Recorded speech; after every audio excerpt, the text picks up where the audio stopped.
Madam President. Senator from Georgia. Madam President, I rise today to express my support for the Agricultural Act of 2014, which is commonly known as the Farm Bill.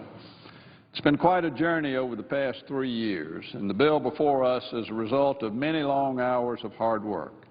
This bill, I understand, will be on the floor come Monday, and hopefully we'll have a vote on final passage on this bill on Tuesday. I believe this bill achieves the promise of reform while tackling the single largest domestic issue facing our country, the debt and the deficit. I commend Chairwoman Stabenow, Chairman Lucas, Ranking Members Cochran and Peterson, as well as my fellow conferees for finishing what has been a very difficult and complex task. It's my sincere hope that the Senate will adopt this bipartisan conference report, a bill that reforms critical farm programs, strengthens the nation's food security, protects the livelihood of our farmers and ranchers, and preserves our efforts to remain good stewards of the environment. The bill not only works to protect producers in a time of need, but it also serves as a safety net for the nutritional well-being of low-income Americans. Our nutrition assistance programs play a key role in ensuring that needy Americans have access to food they need to lead healthy, productive lives. We have worked to find savings while still ensuring those in greatest need are provided a helping hand. I commend the important reinvestments made in this bill to local food banks, which provide support for so many of our communities. Agricultural producers face a combination of challenges, such as unpredictable weather, variable input costs, and market volatility that all combine to determine profit or loss in any given year.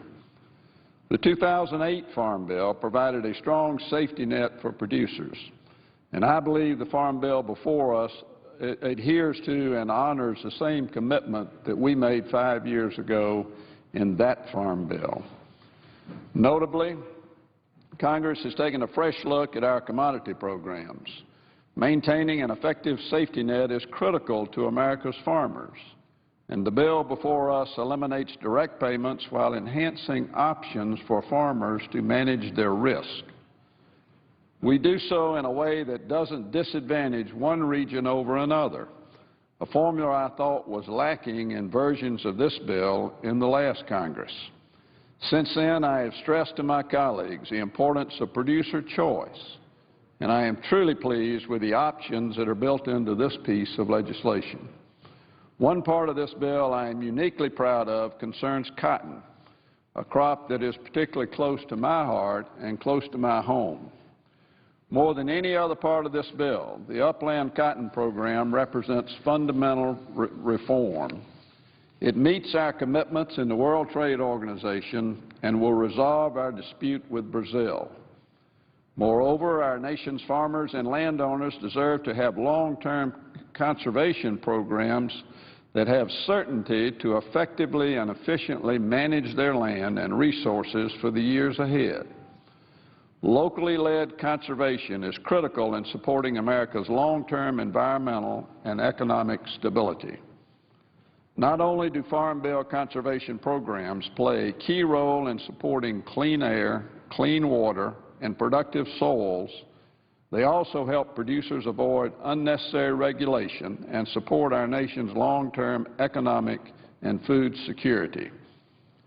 I also want to highlight language in this bill that links conservation compliance to crop insurance. My amendment led many leading agricultural, conservation, and crop insurance groups to come together and forge a compromise, ensuring crop insurance doesn't compromise our natural resources for generations to come. It also provides an opportunity for wildlife habitat to flourish, and thus this Farm Bill is supported by virtually every hunting or fishing organization in the country. While all of the regulatory issues I supported were not able to be included in the final conference report, I am happy that language was included to clarify forest roads are not point sources and are not subject to permit requirements under the Clean Water Act. We must do what we can to protect producers, businesses, and all of our constituents from overburdensome regulations coming out of EPA. After all, I am confident that we have balanced the needs and interests between commodities and regions. Ultimately, the reason we are here is to represent those who work the land each and every day to ensure that Americans continue to have the highest quality agricultural products in the world. Contrary to popular belief, food does not come from the grocery store. For every piece of fresh produce purchased, every pound of meat, every cotton T-shirt, and for every jar of peanut butter, there's a farmer or a rancher somewhere in America working each and every day and working very hard to get it there. I hope that we never take for granted the ability to get safe, quality food to stores across America for consumers to purchase. Now, this will be my fourth and final farm bill as a member of Congress. As a former chairman and ranking member of the Senate Agriculture Committee, I am very proud of this bill and of all previous farm bills that I've had a privilege to be a part of.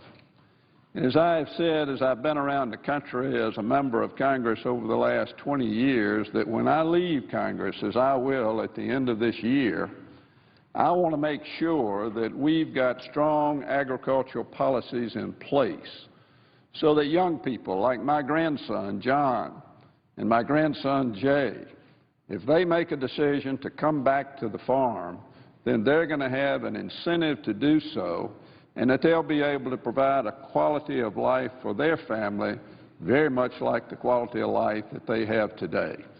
Good agricultural policy will incentivize those young people to stay in rural America and stay on the farm, and I think this farm bill does that.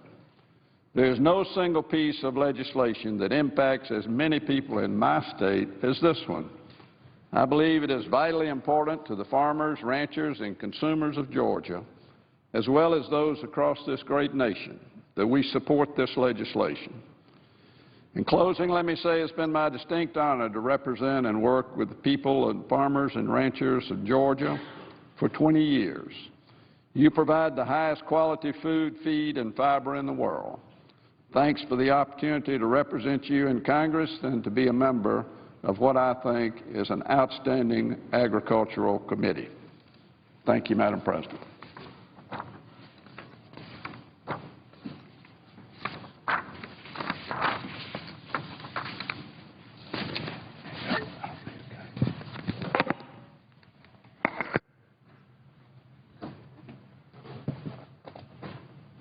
Madam President, Senator from Colorado. before he leaves the floor, I'd like to thank the Senator from Georgia through the chair for all of his extraordinary leadership on the Agriculture Committee for so many years. As a new member of that committee, I saw firsthand how important he was to our getting to a compromise. So through the chair, I want to say thank you to him for his great service, and particularly his great service to farmers and ranchers all across his home state, but also across the great state of Colorado. And I, too, wanted to speak today on this compromise bill, this bipartisan bill, this farm bill that has such a long history. In 2012, the Senate Agriculture Committee was the only committee in the entire United States Congress with a bipartisan deficit plan. It passed the Senate. The House didn't take it up.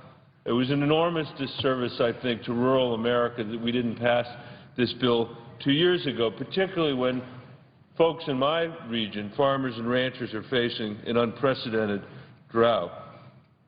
I remember distinctly being out during the summer of 2012 on the eastern plains of Colorado and the western slope of Colorado right before the presidential election, and while this town was completely consumed with who was going to win that election, people in Colorado weren't talking about it at all.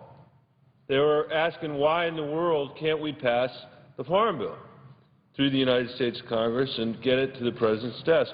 Now, finally, after a series of extensions and half measures, we've actually got to conference committee. I think it may be the only conference committee in this Congress.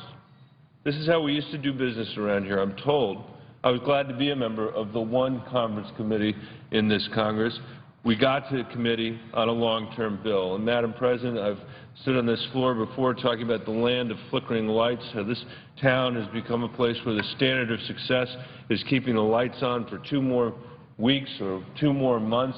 Here we have an honest-to-goodness 5-year farm bill, agreed to by both Republicans and Democrats. It's now been passed by the House of Representatives, and next week we will have the chance to pass it here. And a lot of that is thanks to the tireless work of Chairwoman Stabenow and Ranking Member Cochran and the other conferees.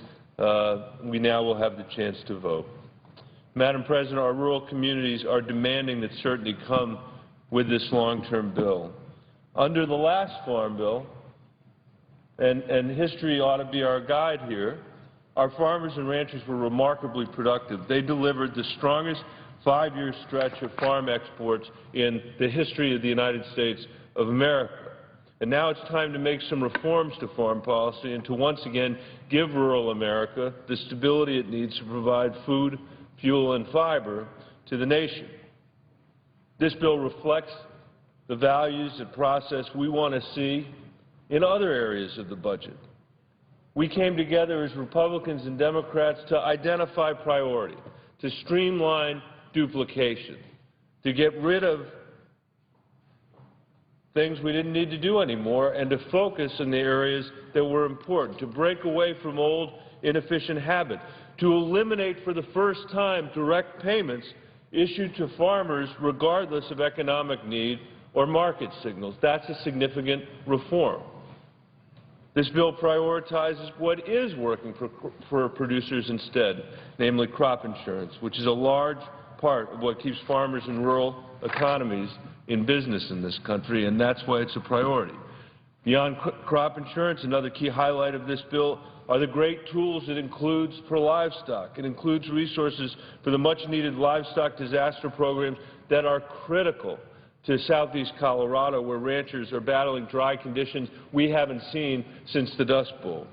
And when I visited last August, producers who were facing stubbornly persistent drought and feed shortages told me that nearly 70% of their livestock had been liquidated or relocated from the region in just 2 years.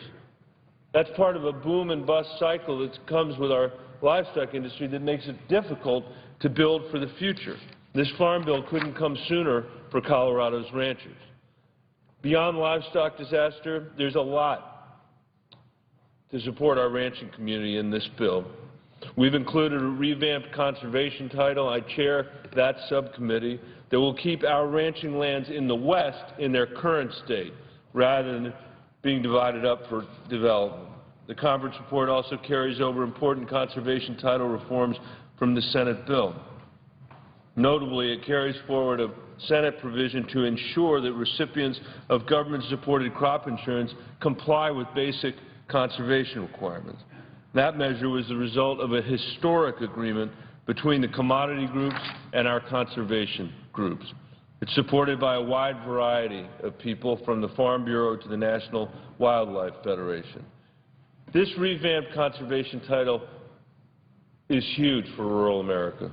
It's huge for farming and ranching families looking to keep their land and agriculture. It's huge for sportsmen. It's huge for anyone who cares about the long-term health of our soil, our air, and our water. And I want to thank again both the groups that traditionally represent producers and the groups that traditionally represent the environmental community and conservationists and sportsmen for coming together on common-sense reforms. These conservation measures will help us improve the efficiency of production agriculture and improve the quality of the environment in farm country. We recognize that keeping these landscapes in their historical, undeveloped state is an economic driver for our state anyway, and I suspect for many states, for tourism and for wildlife habitat. And I've traveled the state of Colorado. Farmers and ranchers are constantly talking to me about the importance of conservation and their commitment to be stewards of the land for the next generation. They highlighted in particular conservation easements, which provide the Department of Agriculture assistance to help landowners voluntarily conserve the farming and ranching heritage of their land. And I wanted to spend just a couple of minutes sharing a story that I've told on this floor before about just one of the many Coloradans who have benefited from the easement program. This is a picture of the Music Meadows Ranch. Actually, I liked this photo so much when I was on the floor the last time with it that I now have a copy of it hanging up in my office here in Washington. It's outside of West Cliff, Colorado, which is at an elevation of 9,000 feet, 4,000 acres to the ranch. Ellen Ganschow raises some of the finest grass-fed beef in the country on this family ranch. And thanks to the Grassland Reserve Program, Ellen's ranch now has a permanent conservation easement in providing critical wildlife habitat for elk, mule deer, black bear, and mountain lion, species prized by Colorado sportsmen that contribute millions to our state's economy. Thanks to an amendment included in the conference report, we'll see even more of these easements happen on high-priority landscapes like the Music Meadows Ranch. This is critical to our legacy to the next generation of Coloradans. Make sure we can find a way, when the land prices are rising the way they are, to keep farms and ranches in the hands of our family farmers and our family ranches, and that's what this bill will help us do. And I want to thank Chairwoman Stabenow and Senator Cochran for working with me to get that amendment approved and carried into the final bill. I would like to thank all of the Colorado ranchers and sportsmen and advocates of the outdoors for their support drafting this legislation. Also important to the West, this legislation makes great strides on forest health. This is a huge issue for Colorado and all western states as we deal with terrible droughts, overgrown forests, and massive wildfires, a number of which have occurred in Colorado. This conference report gives the Forest Service new tools to treat areas in need of restoration, like acreage suffering from the bark beetle epidemic that's ravaged Colorado. The forestry title also reauthorizes important programs like stewardship contracting and so-called good neighbor authority for our national forests.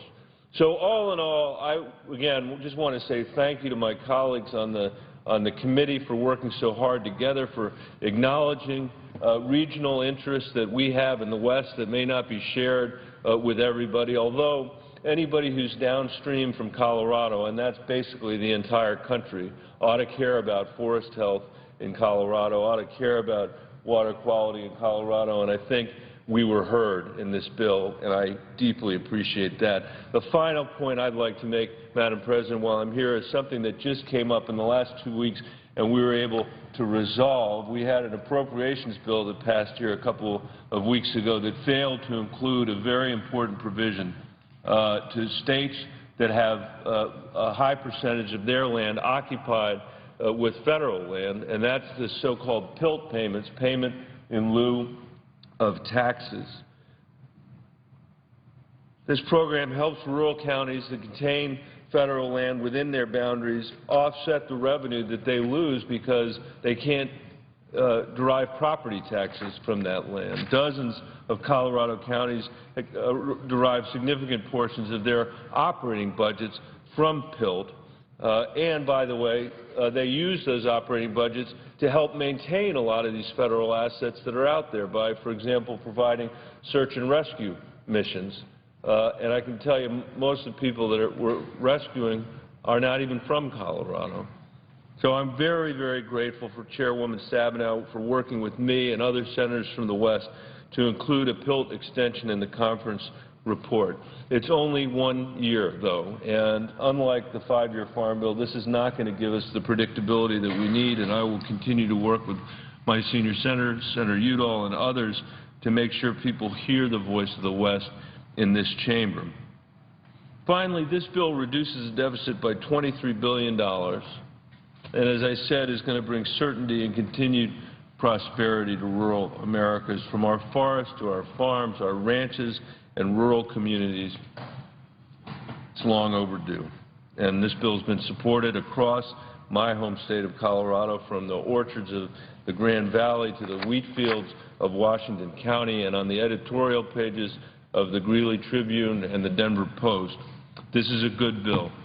It passed the House with strong bipartisan support, and I urge a yes vote when we take up the Farm Bill Conference Report next week. And with that, Madam President, I yield the floor and suggest the absence of a quorum. The clerk will call the roll. Mr. Alexander.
Madam President, Senator from Alabama.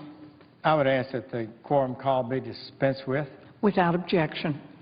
Madam President, I want to share some remarks this afternoon concerning a very important issue, and that is the financial condition of working Americans. Things are not good for them at this point in time. Just a few weeks ago, on January 5th, Gene Sperling, the key economic advisor to President Barack Obama, appeared on CNN's Face the Nation. He said, quote, "Most of the people are desperately looking for jobs. Quote, you know our economy still has 3 people looking for every job opening. Close quote. 3 people looking for every job opening. Now, it is reported that the House is having a retreat today, and they're discussing whether or not to proceed with an immigration reform. Apparently it would have to be somewhat like that passed the Senate, or it would have no chance of passing the Senate. And they want to move this bill to try to solve a problem out there. But I think it's not practical at this point in time. And I want to share some thoughts about what we should consider as we evaluate what a proper immigration flow into the United States is. We're a nation that is founded on immigrants. We believe in that. We admit 1 million people a year now lawfully, and that's the largest number of any country in the world. And we are about to the point, and I think have reached it, we have the largest percentage of foreign-born in the history of the United States. But so we hear advice from certain businesses, despite Mr. Sperling's statement that there are 3 jobs, three applicants for every job. This is a post from the CEO of Marriott Hotels, Mr. Bill Marriott, by all accounts a fine world citizen. He says the House is ready to tackle immigration. That's great. Quote, as unemployment inches downward, we also need a functioning immigration system that helps us staff positions that might go otherwise unfilled. Close quote. So he'd like to have even more, apparently, applicants for the positions, and would probably suggest that the Republic would be in great danger if there isn't somebody available at every one of his hotel resorts to roll down somebody's covers and put a chocolate drop on it. I don't know that that's going to,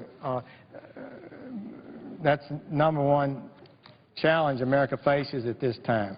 So business groups are pushing Republicans for immigration reform, says the Financial Times of London. Well, I just want to talk about the economics of it. And we need to understand it. We need to understand it clearly. The proper flow of immigration into America is good for our country, but we need to be careful about this, particularly at a time of financial stress from millions of Americans who can't get a job, or who can only get a part-time job, or who haven't seen their wages increase for many years. So responsible immigration, I would suggest, first and foremost, should help the economy, not hurt it. The great public policy question of immigration reform is now before the House, and given the poor state of the economy and the abysmal condition of the federal budget, immigration reform has become a cutting-edge debate and a vigorous national discussion over our country's economic future and reform of federal programs that are driving unsustainable annual deficits. Significantly increasing the inflow of immigrants into our country at this time would adversely shock an already weak economy, lower average wages, increase unemployment, and decrease each American's prosperity, decrease each American's share of the total output. As experts tell us, the GDP growth of America's economy per capita will decline if the bill that was introduced in the Senate were to become law and pass the Senate. So as a Congressional Budget Office, our experts, the people that advise us, has reported in its evaluation of the Senate's effort to increase immigration substantially. So the immigration bill was touted as a tough immigration bill that was going to end all kinds of problems, but it dramatically increased the amount of immigration. So they evaluated this bill, and they found that the economy would indeed grow bigger because it would contain more people. but it would not be a stronger economy for Americans. GDP per person would actually decline.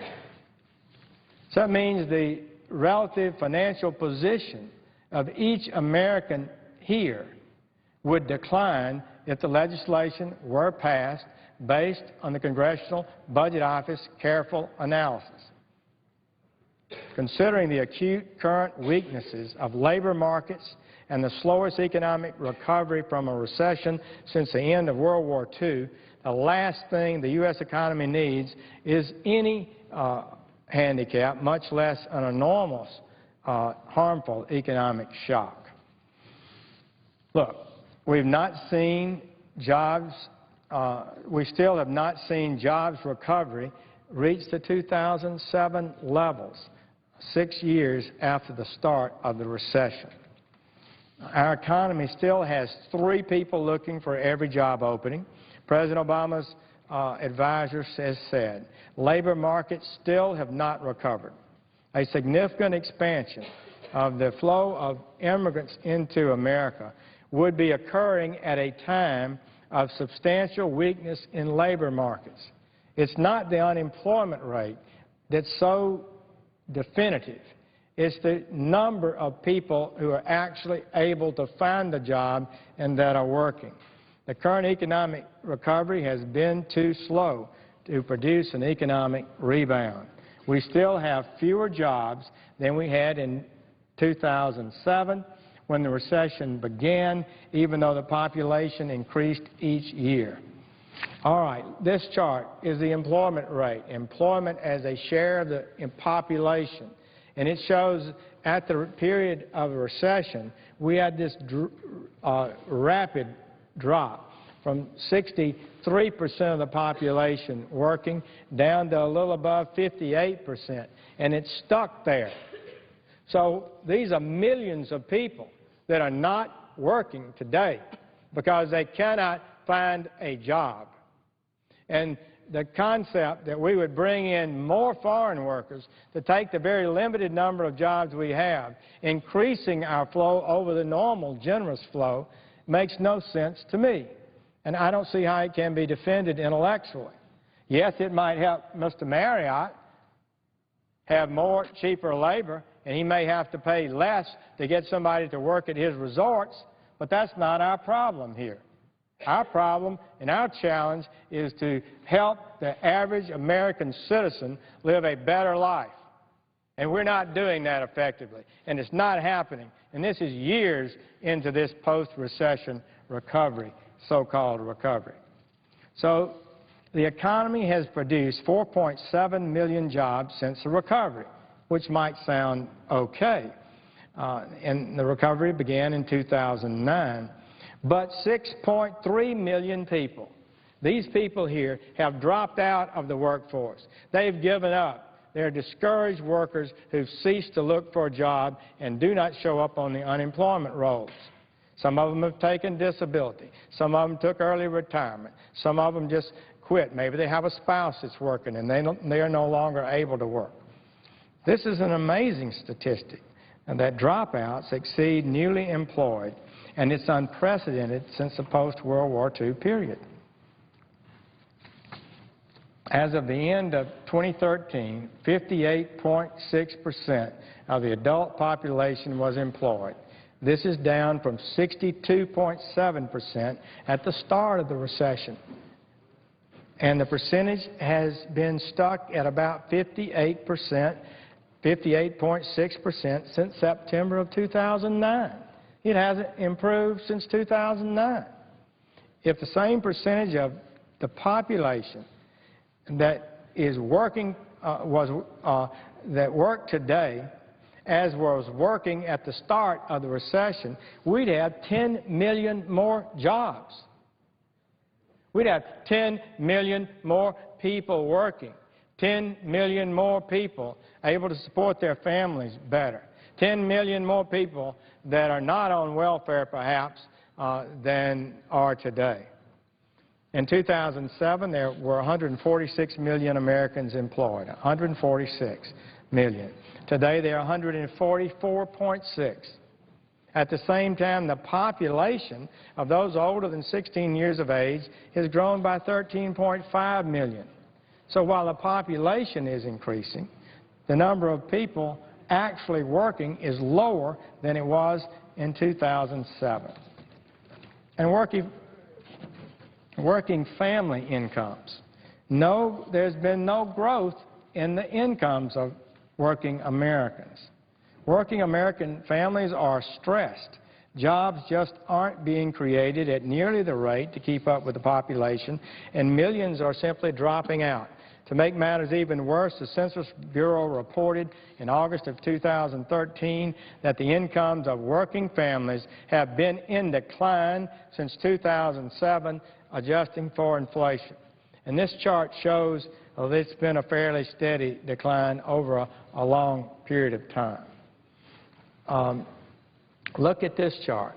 So the median income in 2012 dollars, constant dollars, was $56,000 in 1999. Today, in 2012, it's down to about $51,000. That is a dramatic reduction in the average net income of the American workers. And you say, what's that got to do with immigration? I'll discuss it. It's a factor in what's happening here. It just is. So what does CBO says about immigration and wages? So it's against this difficult economic backdrop that our reformers want to massively increase the number of work visas, doubling them, by increasing the flow of migrants and legalizing those in the country without documents. Basically, we would increase the current flow of legal immigrants to America from 10 million over 10 years to 30 million who would get permanent resident status in the United States over a 10-year period. Each of those 30 million would be available to compete for any job on the marketplace. And having come from poor countries, many of them are glad to take a job for even the most minimal of wages. And that's understandable. We respect that. I'm not criticizing them. I'm talking about the policy of the United States Congress and the President of the United States. CBO found that an increase of this kind, if the bill that passed the Senate had become law, would do a number of things. One, it would depress wages among low and high-skilled native-born workers. Depress wages further across the entire economy. That's what they reported to us. That's the official analysis. They went on to say, in addition, it would raise the national unemployment rate, increase the number of people unemployed. And three, it would slow the growth of per capita output. Now, there may be somebody that says this isn't so and insists it's not so. But I would suggest if you bring more iron ore into America, the price of iron ore declines. You bring in more cotton, the price of cotton declines. You bring in more textiles, the price of textiles decline. And if you bring in more labor, the price of labor declines. That's what the facts are. That's the law of economics. And it hasn't been repealed. And it's amazing to me some of these CEOs and some of our free market geniuses don't understand that simple fact. What about depressing wages? The Congressional Budget Office concluded, based on extensive academic evidence, that low and high-skilled native-born workers would compete at a wage disadvantage with similarly skilled immigrant workers.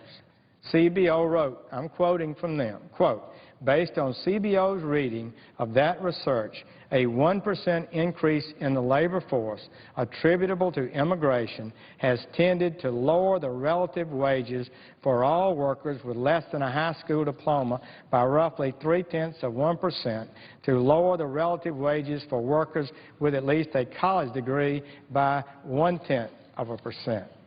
CBO's analysis of S-744, the bill that passed the Senate, shows that average wages across the entire economy are lower for the first 12 years of this policy change. All right. So what CBO said, if you pass this bill that passed the Senate, it will lower wages across the entire economy for 12 years. Now, is it not the deep, fundamental responsibility of the members of this Senate to be attuned to and concerned about the wages of working Americans?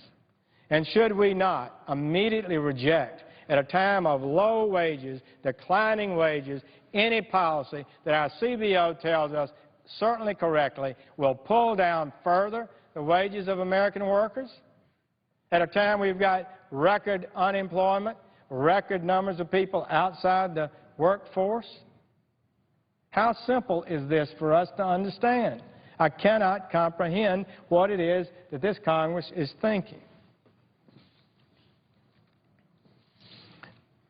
Professor George Borjas, Dr. Borjas of Harvard, the leading expert in the world, I think, on immigration and wages, recently noted that immigration from 1960 through 2012, which is the last year we had data, has cost native-born workers an average of $402 billion, Madam President. Where did that money go, according to Professor Borjas? It went to the corporate profits in almost the exact same amount.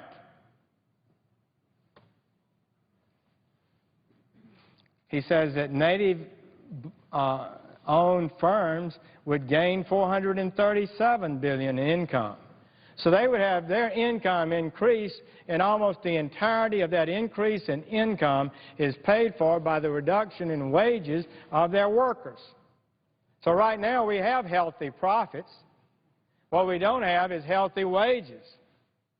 Look at this chart, points it out.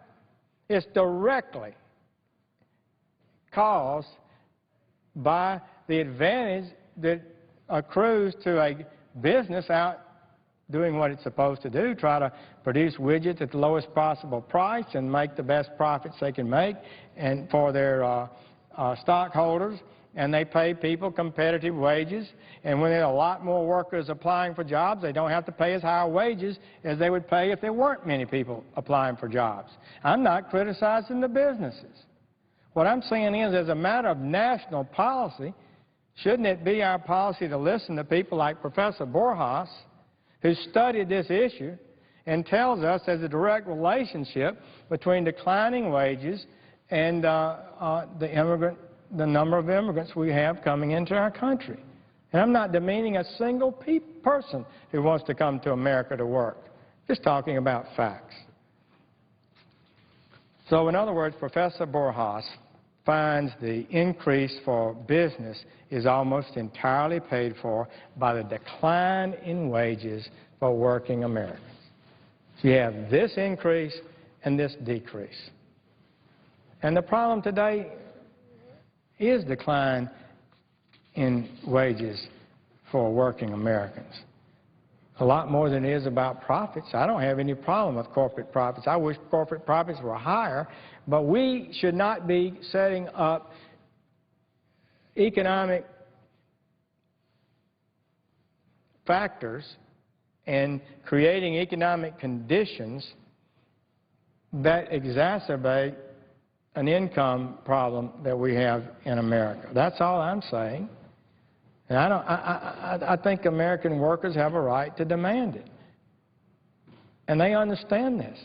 Maybe some of our geniuses don't understand it. Some have political gains they look for out of this. Some have economic gains they look for out of this. But somebody better be dealing with the concerns of the people in our country who are hurting.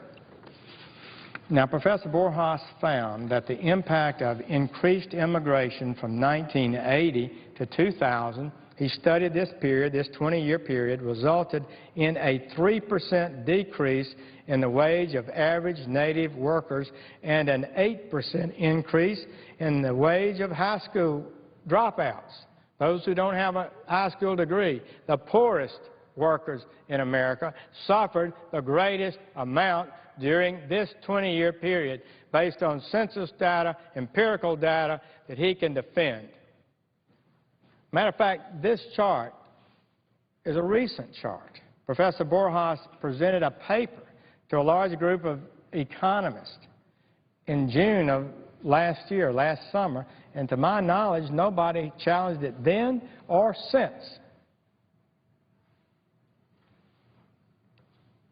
So a 10% increase in the size of a skill group, that is high school dropouts, for example, reduces the wages of that group significantly. Professor Borjas wrote, quote, "Immigration has its largest negative impact on the wage of native workers who lack a high school diploma," a group that makes up a modest and in recent decades shrinking share of the workforce. These workers are among the poorest Americans. The children of these workers make up a disproportionate number of the children in poverty. 24.8% of all children of the native-born working poor live in households headed by a high school dropout. Close quote. That's what he said, not me. And I think the economics has not been disputed, and it's just common sense. So Professor Borjas is not alone in these findings. And I would note, Professor Borjas is, I believe, was born in Cuba and came to this country as a young man, as an immigrant. So similar results were found by economists at the Federal Reserve Board Bank in Atlanta. So they had a look at it. The prominent labor economist David Card of the University of California, Berkeley. This is his study. It shows that that the result is higher unemployment. However, it is not only lower wages that working Americans have to bear, but it will be higher unemployment as well. So the rapid increase in immigrant population, especially those in low-skill segment of the income distribution, will overwhelm the ability of the economy to produce jobs and increased wages.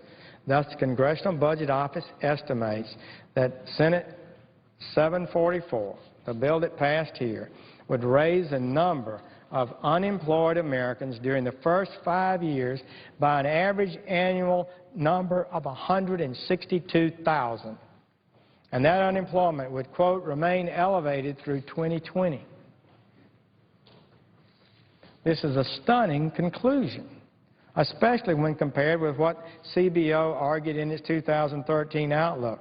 In their Budget and Economic Outlook of February 2013, just last February, CBO projected, get this, in their projections last year about how many additional jobs would be created per month for the next 5 years, they project that we would only create 75,000 jobs a month. I don't know what the future holds, but we are not seeing the kind of job growth we expected. This past December, the job growth was 74,000, well below what the 200,000 or so we need to just have the modest increase in the number of working Americans. So 163,000 reduction as a result of the passage of this bill annually in the number of people that would be getting jobs in America. And we're only going to create 75,000 a month? That's a serious hammer blow to working Americans and their ability to get a job. In other words, CBO's estimate estimated increase in unemployed Americans will equal about a full month of average employment gain for the first 5 years after the enactment at today's job growth rate. That additional unemployment is like losing about a month of job gains every year. What about economic output? As you might expect, the lower wages and higher unemployment reflect an economy that's not growing fast enough to absorb all the new workers that we have in the country now that are naturally being born and become work age eligible. and to keep up with economic growth. While the size of the economy expands because of the larger population, the growth rate is not fast enough to raise wages or lower unemployment. CBO estimates that GNP per capita will fall below the baseline, that is, without passage of the immigration bill.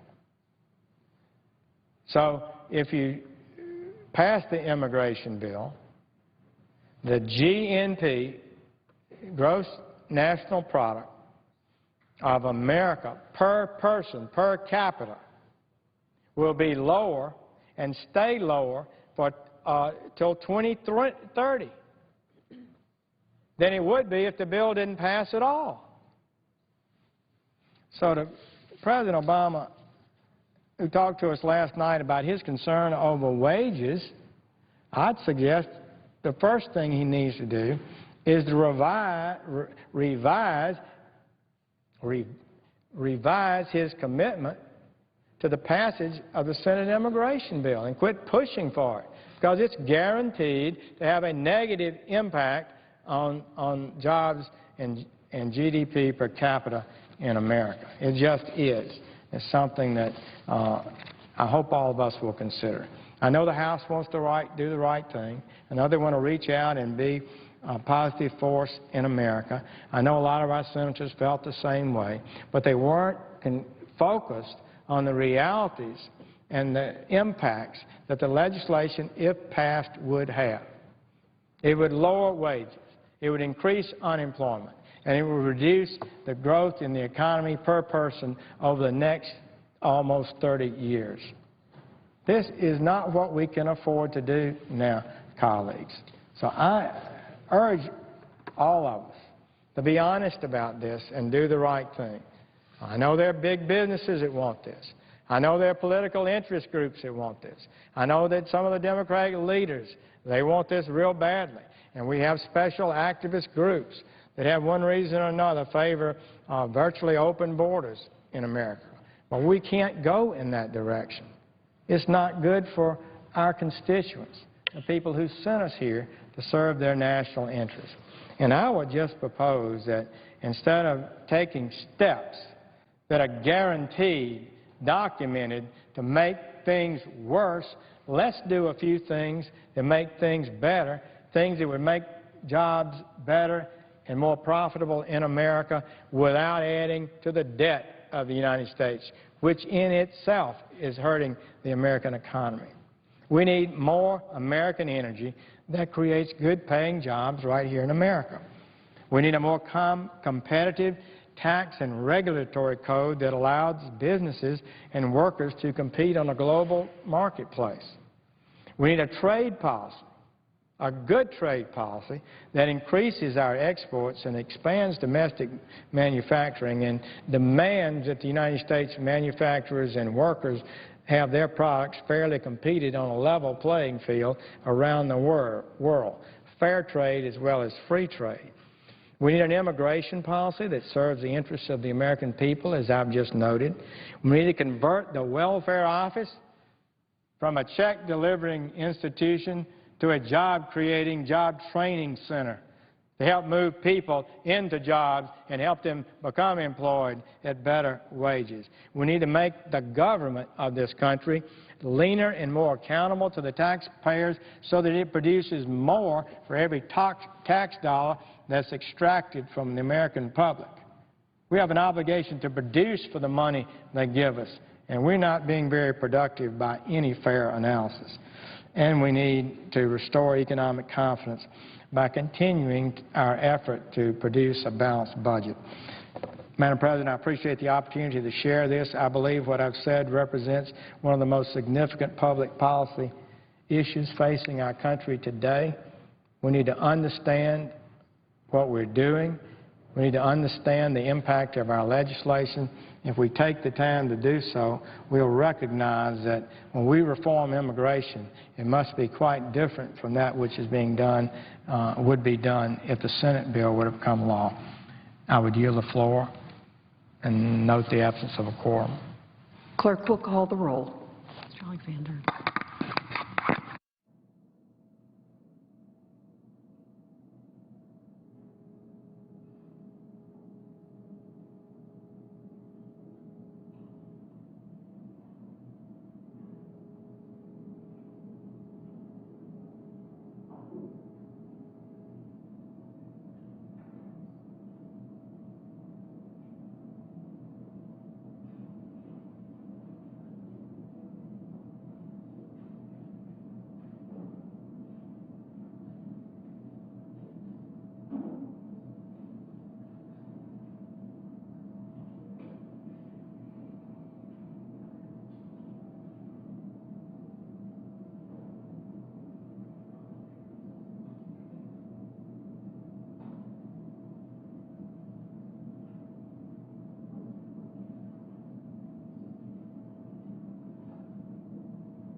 Madam President, Senator from Connecticut, I'd ask that we dispense with the quorum call. without objection. Thank you, Madam President. Since the failure of the gun bill on the floor of the Senate, I've tried to come down to the floor every week or so to talk about the voices of the thousands of victims who have died of gun violence all across this country. About 30 a day, not even counting suicides, die from gun violence. It's a travesty, it's a tragedy, it's a scourge on our country. It's inflicting pain in our cities, in our suburbs, and the United States Senate and the House of Representatives, the most deliberative, most representative bodies in the history of the world, are doing absolutely nothing about it. And if you want to know why it continues, we can give a long list of reasons. There is no one panacea to solving the problem of gun violence. It's about tightening our gun laws. It's about better mental health programming, more funding. It's about addressing a culture of violence. But it's also about a signal that we send here, a signal of complicity. Our silence essentially sends a message to young men and women all across this country that we must be okay, we must be all right with epidemic levels of gun violence if the numbers continue to spiral upwards, and we do absolutely nothing about it. The statistics alone should tell you that we should step up to the plate and change our laws, address the problem, give new resources. But seeing that those numbers, that data hasn't really moved the Senate to action, maybe the voices of the victims will. A lot of attention here in the greater Washington area was paid to a seemingly random shooting without apparent motive in a suburban Maryland mall on Saturday, January 25th. A gunman came in, a 19-year-old, with a shotgun and sprayed bullets into a Zumiez store, which is a store that sells clothing and merchandise for skateboarders and snowboarders. He killed Brianna Benlolo and Tyler Johnson, two people that he apparently had no connection to. Brianna was 21 years old, and she left behind a little 2-year-old boy, Elijah. Her friends who worked at the mall with her said Brianna was really proud of her job. They spoke about how positive she was. One friend said that she never seemed like she had any negativity. She left behind a little notebook that she had filled with fanciful drawings and phrases from pop culture. She was a really, really happy young woman who was raising a really, really happy little boy.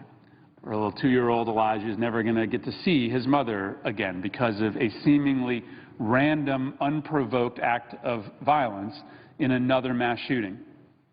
Tyler Johnson had had a tough life. He had had a history of substance abuse, but he had been clean from drugs and alcohol for 2 years, and he had pretty much completely turned his life around. He was working, earning a paycheck at this store at the mall, but then after work, he had become a board member at a local 12-step recovery house called the Serenity Center in Columbia, and he was now all about the business of mentoring other young people to make sure that they wouldn't fall into the same cycle of abuse, of drugs and alcohol that he had.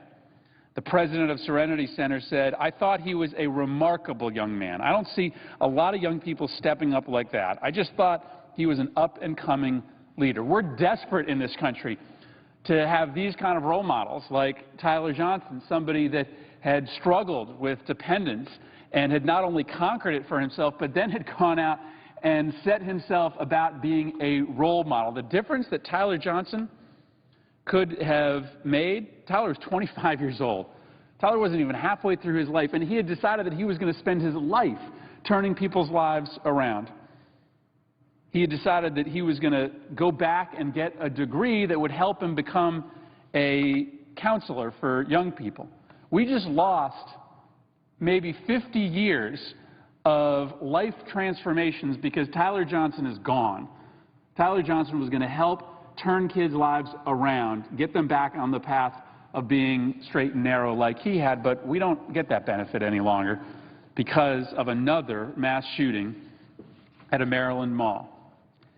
And, Madam President, when you read these just obituaries and horrific newspaper articles about shooting after shooting, as I have since I became so personally connected to this issue in the wake of the shooting in Sandy Hook that took Dylan Hockley's life and Daniel Barden's life, Jesse Lewis's life, Ben Wheeler's life, you see how casual the violence is. Chad Olson lost his life on January 13th of this year in Wesley Chapel, Florida. Chad was going to see a new movie. I haven't seen it, but I've heard it's pretty good, Lone Survivor, and he was texting his 3-year-old daughter as the previews were playing. One of the movie patrons didn't like the fact that Chad was texting during the previews of the movie. And so he confronted Chad about it. They had an argument. They had an altercation. This guy left the theater to go get a security guard. And when he returned, he came back alone. He took out a gun and he shot Chad. Chad was struck in the chest and died. His wife was hit in the head and suffered injuries. An off-duty police officer and 2 nurses who happened to be in the theater ensured that there were no more shots fired. They tried to resuscitate Chad until the paramedics died. His family members said he was just a good all-around guy. He was the father of a beautiful little girl, a girl he was texting with at the time of his murder. You'd be hard-pressed to find somebody who didn't like him, somebody said. He was a friend to everybody, whoever he met. 2 days later in Dallas, Texas, Trinidad Salazar was killed over a dispute about roof shingles. There was a dispute as to whether he owned these shingles or whether another guy owned the shingles, and this 38-year-old guy decided the best way to resolve the dispute over who owned these roof shingles was to shoot 33-year-old Trinidad Salazar. .40 caliber Glock pistol was pulled out, fired 1 warning shot into the ground, and then fired 1 shot directly into Trinidad. And Trinidad, at 30 years old, is no longer with us. The casualness and the randomness of this gun violence makes it even harder to take. It's not that you can ever defend this kind of carnage, but when no one can see it coming, when it becomes the result of simple arguments over housing materials or nuisances in movie theaters or items of clothing, it just makes it even more absurd that we don't step up to the plate and do something about it. In 2013, the year after Sandy Hook happened, we paid even more attention to school shootings. And so when one came across our transom, when we saw evidence or reports of shooting on TV, we all paid attention. And over the course of 2013, there were 28 school shootings. 28 school shootings happened in 2013, the year after Sandy Hook. That's a lot. We are 28 days into 2014, and in those 28 days, we have had 11 school shootings. We had 28 in all of 2013. We have had 11 school shootings in just the first month of 2014 alone. We are on pace. We are on pace to have over 120 school shootings this year. January 9th in Jackson, Tennessee. January 13th in New Haven, Connecticut. January 14th in Roswell, New Mexico. January 17th in Philadelphia, Pennsylvania. January 17th in Albany, Georgia. January 20th at Widener University. On the 21st at Purdue University. Again on the 21st at Turlock's Wakefield Elementary in California. On the 24th at South Carolina State University. At the 27th in Carbondale, Illinois. At the 28th in Honolulu, Hawaii. Now, luckily, each one, luckily, that's a terrible word to use. In each one of these school shootings, there's only been 1 or 2 or 3 people shot or injured. But it is just a matter of time before there is another Sandy Hook. When you are having school shootings at the rate of 1 every 2 school days, it is just a matter of time before somebody continues to pull that trigger over and over again, or someone doesn't intervene as quickly as they intervene in these situations. And if we don't recognize the trend that is developing, if we don't at least send a message that the United States Senate and the United States House does not condone with our silence these acts, then they'll just continue to happen. Mr. President, I'm not suggesting that there's a magical act of Congress that we can pass that is going to end gun violence in this country, or frankly, that's going to stop people with deep psychological illnesses from walking into malls and churches and schools occasionally and firing weapons.